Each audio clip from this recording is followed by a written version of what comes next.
Now on this episode, may bagong character from Visayas region with the full-on Visayan accent na si Lola Tio Moreno, ang boses aklang konstru o construction worker. Apply mo sa sarili mo. Di ba kilala ba kita? Hindi kita inaway, di ba? Tapos why are you here? O sino ka ba? O sino ka rin? O see, exactly, di ba? Akala ko ba i-apply mo sa sarili mo? O bakit hindi mo i-apply? Tangin na!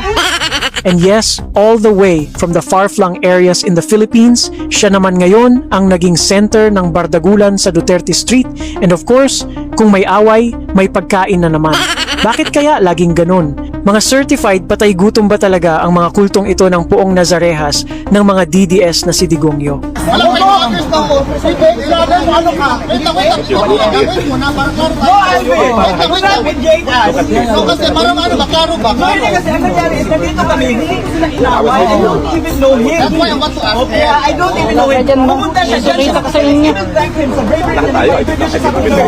Introducing the new face sa episode na to, notorious DDS fake news peddler Tio Moreno, aka the Aklang Boses Constru, and body ni Alvin the Chipmunk. Kuhang-kuha sa livestream ni Mima Harry Roque kung paano nag-start ang away ni Tio Moreno at ang mga tropa niya laban sa isang DDS faction sa Duterte Street. Lights, camera, action! Pero this time, mukhang hiyang-hiya ang ibang mga DDS. Jason. Hoy!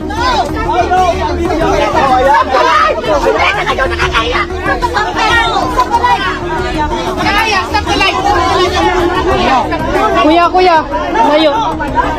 Kasi nag-end live bigla ang phone ni Mima Harry Roque na naka-livestream sa eksena. And now, presenting the POV of Tio Moreno, aka Aklang Boses Constru. Pero kayo na ang mag-judge. Bye! O bakit hindi mo i-apply? Tangin na!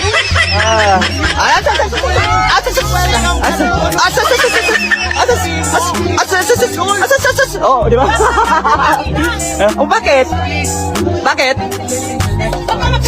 Bakit sinabihan kitang putang ina ka? Kailan? O, saan proof mo? O, see? You're accusing me without any proof. Putang ina, ayusin mo yung mo. Tangina mo.